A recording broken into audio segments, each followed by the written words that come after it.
D'abord, merci de nous donner l'opportunité de participer aux Journées nordiques. Mon nom est Marie-France Stendhal. Je suis partenaire et responsable du développement des affaires au Canada pour White Architects de Suède. Je suis d'origine québécoise et je suis graduée comme architecte de l'École polytechnique fédérale de Suisse à Lausanne.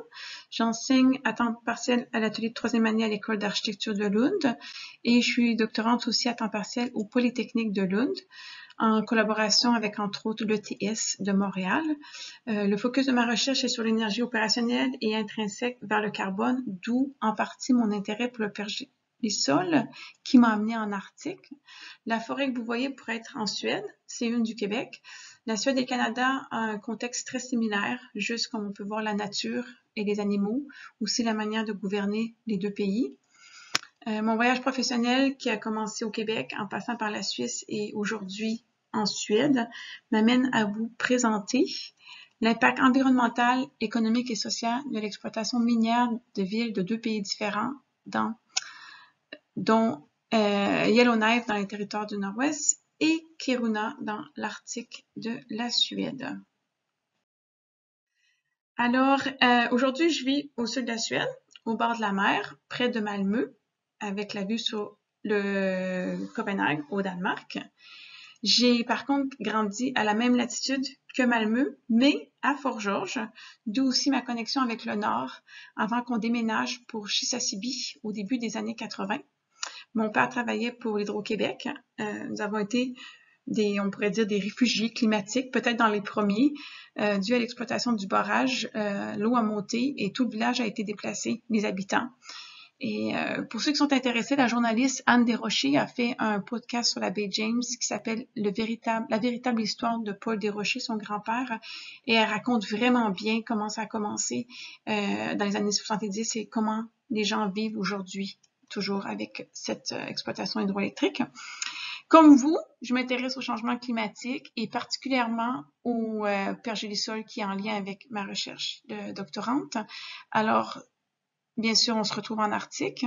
Il y a quelques années, suite à une application pour un fonds de recherche chez White Research Lab, j'ai eu l'opportunité de connecter avec la station de recherche sur le pergélisol à Kiruna, en Suède. Hop, voilà. Et Yellowknife au Canada, alors les Twin Cities, sur le thème du pergélisol, avec le focus bien entendu sur le nord du Canada, qui est aujourd'hui beaucoup plus affecté que ce qu'on a en Scandinavie, la Suède. Oups. Alors, White, c'est la plus grosse agence d'architecture de Scandinavie par son nombre et aussi les compétences. On est la troisième plus grande firme d'architecture en Europe. On existe depuis presque 70 ans, 1951. Ce qui est un peu spécial, c'est qu'on a tous accès à des actions, shareholders, et à chaque année, on est tous d'accord de réinvestir au moins 10% dans le fonds de recherche de White, qui s'appelle White Research Lab et qui était à l'origine de cette recherche entre Kiruna et Yellowknife sur le pergélisol. Le but de la recherche au départ, c'était un fonds qui n'était pas très impressionnant. C'était vraiment pour faire une étude et c'était sur les techniques. Ce qui nous intéressait, c'était les techniques de construction sur la glace Ice Architecture. Comment on fait pour pouvoir continuer de construire avec le permafrost qui fond sans affecter le bâtiment et puis qui reste assez stable puisqu'on est en train de déplacer une ville à Kiruna et dans le futur, avec la vitesse des changements climatiques, on estime qu'on aura besoin d'avoir les connaissances que vous avez développées ici au Canada. Mais comme souvent dans le processus de recherche, tout à coup, il y a des angles qui changent ou la niche se réoriente. Et c'est ce qui a fait que j'ai sorti du cadre et puis que je vous parlerai aujourd'hui de deux villes minières dans chacune de ces villes respectives sur deux continents différents. Voilà. Sur la carte de distribution du permafrost, c'est évident ce que j'expliquais avant, comme quoi le permafrost est beaucoup plus important par rapport au Canada, par rapport à la Suède. Si on regarde le Canada qui est tout à l'est de la carte et on regarde sur le cercle de l'Arctique la Scandinavie qui est plutôt au nord, un tout petit peu à l'ouest, on voit très bien que les zones de permafrost qui sont continues et discontinues, alors les bleus très foncés à plus pâles, sont beaucoup plus importantes. Alors on a beaucoup à apprendre à ce qui se passe au nord de l'Amérique par rapport à la Scandinavie. Ensuite, ce qu'on a découvert avec cette étude, d'abord, c'était que les changements climatiques sont évidemment 4 fois plus rapides dans l'Arctique. Et quand j'ai appris ça la première fois, je me suis dit, mais pourquoi l'Arctique se réchauffe-t-il si rapidement? Et il y a plusieurs facteurs qui entrent en jeu, mais le principal est la boucle rétroactive positive. Qu'on appelle la banquise albédo. Alors, merci à Greta Thunberg qui a commencé à en parler, qui a ouvert la curiosité des gens. Alors, de plus en plus de gens maintenant comprennent ce phénomène.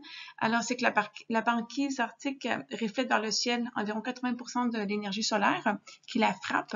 Alors, ça varie un peu selon les régions, les saisons. À l'opposé, une mer libre en absorbe 80%. Alors, l'impact de la fonte de la banquise sur le bilan énergétique de la région est donc, on comprend bien, majeur. Quand le climat se réchauffe, la neige fond et les surfaces de neige à albédo élevé sont remplacées par des surfaces de végétation ou de sol à albédo plus faible. Alors, la lumière solaire est réfléchie à 80% par la neige et seulement 20% par ces surfaces de sol. Alors, ce changement d'albédo de surface crée un réchauffement beaucoup plus important. Oups. Alors, ma prochaine, l'autre chose qu'on voit ici, évidemment, c'est le pergélisol. C'est qu'est-ce que c'est le pergélisol? Eh bien, c'est simplement un terme géologique qui désigne un sol dont la température se maintient au-dessous de 0 degré pendant plus de 2 ans consécutifs. Ce qui est important à savoir, c'est que, et en même temps inquiétant, c'est qu'il représente 20% de la surface terrestre de la planète. Alors, si tout fondait, avec les changements climatiques, la vitesse que ça va, ce 20% contient la même quantité de CO2 qu'on a aujourd'hui. Et ça, c'est sans même prendre en considération, heureusement, le méthane. Alors, la première fois, c'est recouvert par une couche de terre qu'on appelle la zone active et qui dégèle en été et qui permet ainsi le développement de la végétation. Le permafrost est en train de fondre pour la première fois depuis la fin du dernier âge glaciaire, donc il y a 11 000 ans. Alors, il y a des conséquences aussi énorme sur la biodiversité. Et au nord du Canada, exactement où cette photo a été prise, il y a une mesure qu'il y a 10 mètres par année d'érosion qui se fait. Alors, ça va très, très vite. Une autre conséquence, eh bien sûr, c'est les infrastructures qui a un impact social. Alors, la route de glace, le Ice Road, qui connecte Yellowknife aux 30 communautés, c'est le seul accès, est de moins en moins utilisable parce qu'il y a le temps est de plus en plus court pendant l'hiver quand on peut l'utiliser puisqu'il fait de plus en plus chaud. C'est différent par rapport au Québec, par contre, parce qu'au Québec, le Grand Nord est desservi beaucoup par les bateaux. Alors, il n'y a pas les mêmes conséquences, mais c'est quelque chose de dramatique pour les territoires du Nord-Ouest. Et aussi, une autre conséquence, c'est l'augmentation des précipitations.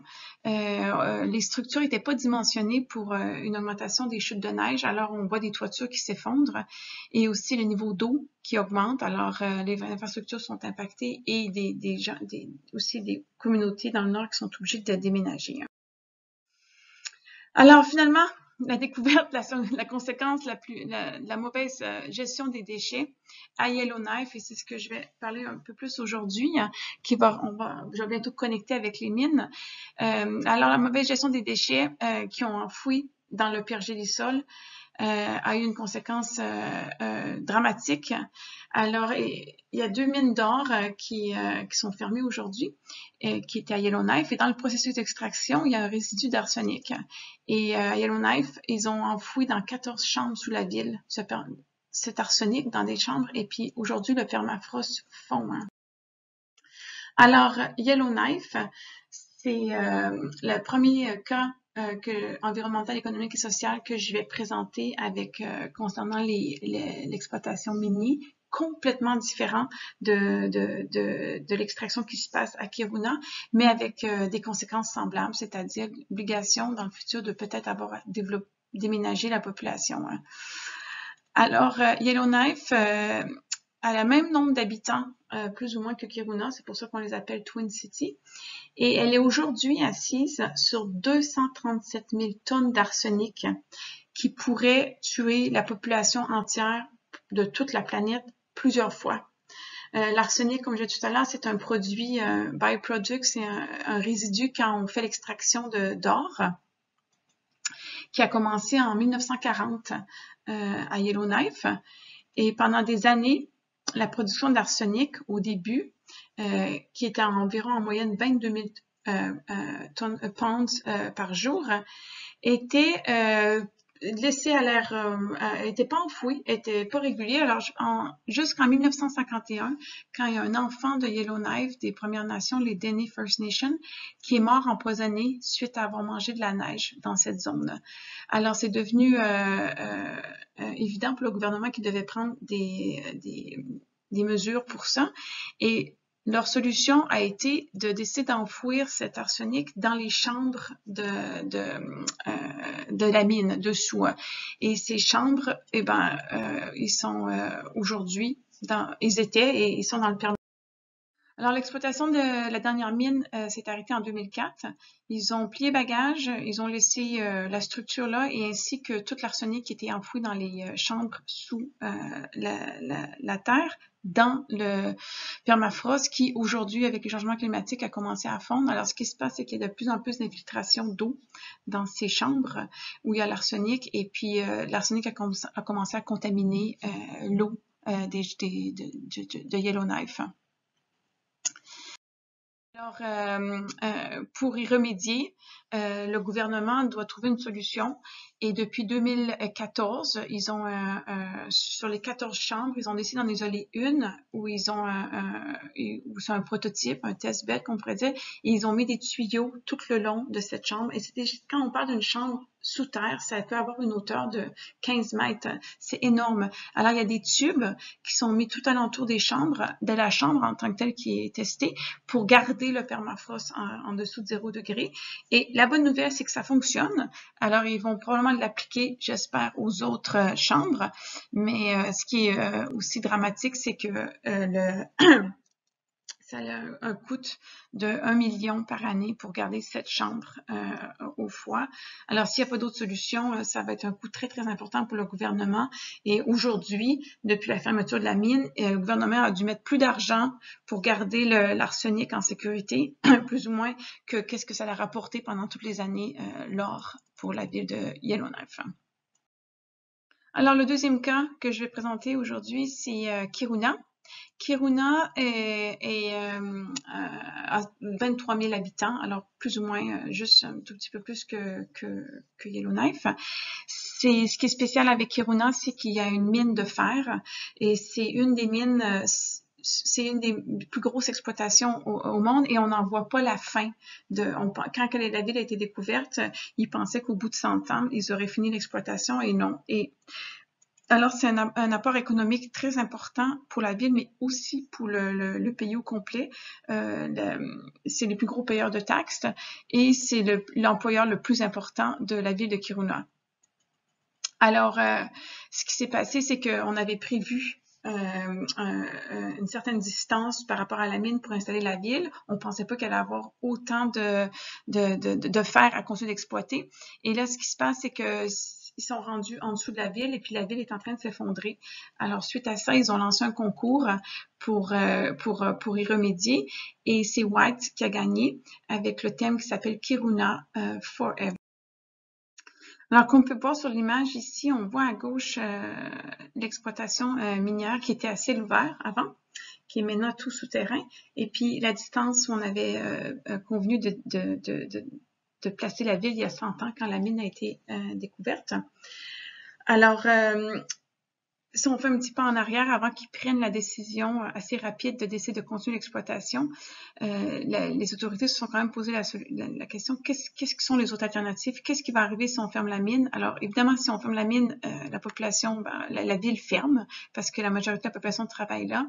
Ensuite, on a considéré si c'était possible de peut-être d'opérer la mine à distance avec des robots et robotisés et puis de fermer le village. Et l'autre solution qui a été retenue était bien sûr de dire, OK, on déplace la ville. Et donc, ils ont lancé un concours international dont on a fait partie.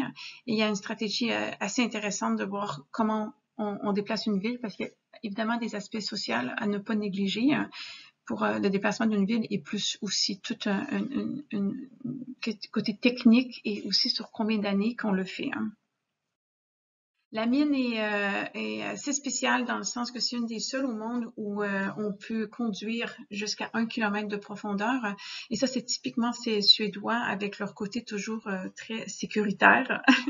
Alors, la mine a été moi, je l'ai fait, la visite avec un autobus où ils nous amènent sous terre et puis puis ils nous font un peu une projection d'une histoire courte de la mine. Il y a un peu une petite zone d'exposition. C'est assez impressionnant. Alors, on voit ici que la mine a été exploitée. On voit tout à gauche quand c'était à ciel ouvert et là, dessous, l'exploitation qui est faite à 60 degrés et jusqu'à la profondeur du tunnel où on peut se transporter en voiture. Et là où on en est aujourd'hui, dans le temps du concours, disons 2018, on voyait déjà qu'on commençait à arriver à la périphérie de la ville. Et si, puisqu'on ne sait pas la source, si on continue jusqu'en 2100, eh bien, on voit ici très bien que toute la ville va être effondrée parce qu'ils seront en dessous en train d'exploiter. Hop. Qu'est-ce qui fait que notre stratégie a été une gagnante? C'est qu'on a développé 3 éléments clés. Alors, comment on fait pour créer une ville et pour que les gens ne perdent pas leur sentiment d'appartenance, pour que les gens reconnaissent la ville et puis qu'on laisse personne derrière, que tout le monde se sente connecté? Alors, au lieu de dire OK, on place la ville satellite dans une nouvelle zone, on a décidé de rester quand même proche de la mine, entre l'aéroport, pour qu'on puisse garder le plus de gens possible dans le nouveau développement et aussi pour que les gens qui partent, souvent les femmes ne travaillent pas à la mine et vont faire leurs études dans les villes voisines où il y a des universités et pour que quand elles reviennent, qu'elles reconnaissent leur ville. Donc ça, c'était un élément qui était... La deuxième stratégie a été d'y aller étape par étape, alors de créer une ligne qui représente l'aéroport, qui relie l'aéroport et la mine, et comment on peut étape par étape développer par rapport à l'évolution de l'extraction du mine qui fluctue par rapport aux années, par rapport au prix du fer. Alors pour pas tout déplacer sans savoir quand ça sera vraiment nécessaire. Stratégie, c'est Carina Forever parce que puisqu'on ne connaît pas, on est impossible de savoir combien il reste de fer à exploiter. Alors, au début, le concours était pour 20 ans et White, qu'est-ce qu'elle fait? Une des raisons qui a fait que c'était un projet gagnant, c'est qu'on a décidé de faire une stratégie pour les 100 prochaines années.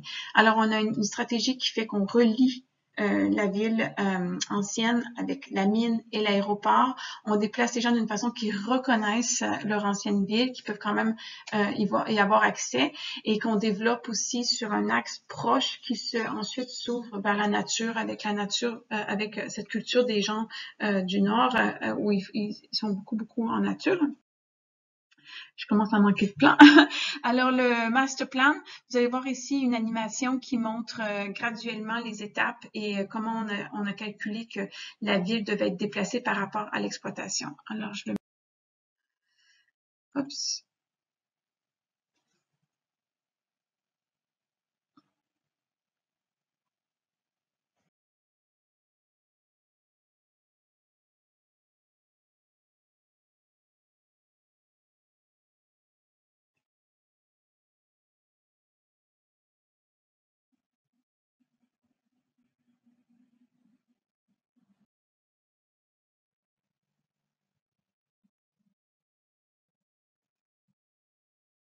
Alors ici, quelques images, bien sûr, de simulation, qu'est-ce que ça va avoir l'air pendant l'été.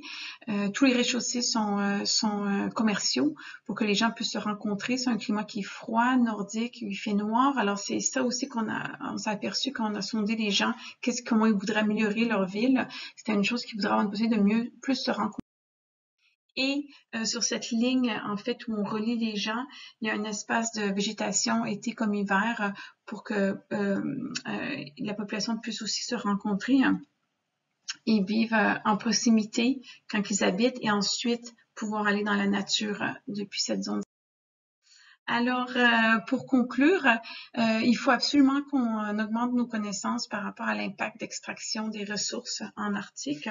On a un exemple catastrophique à Yellowknife avec un déchet qu'on a mal géré, l'arsenic, qui maintenant fond dans le permafrost. Et à Kiruna, c'est moins dramatique au terme de déchets, de gestion de déchets, mais c'est quand même dramatique d'avoir une ville qui collapse parce qu'on a calculé un certain rayon d'extraction qui se continue. Alors, ces deux villes minières, une l'or, l'autre le fer, évidemment des conséquences complètement différentes dans la gestion des déchets, changement climatique, extraction sans fin de ressources et puis affaissement de la ville. Ce qui est intéressant, c'est que ce qu'on a appris à Kiruna dans le projet de déplacer la ville peut nous être utile pour le futur de Yellowknife si finalement ils décident que c'est mieux de déplacer la ville que s'ils n'arrivent pas à garder congelé et en sécurité l'arsenic. Et ce qu'on a appris à Yellowknife par rapport au pergélisol et la construction sur glace nous sera bien utile dans les futures années du développement qui est sur 100 ans de Kiruna parce que les changements climatiques, la pente ne va pas en montant, c'est plutôt, on continue de se réchauffer. Alors, on estime que nous aussi, dans quelques années, assez rapidement, on devra faire plus attention à la manière qu'on construit nos fondations. Alors voilà, je vous remercie.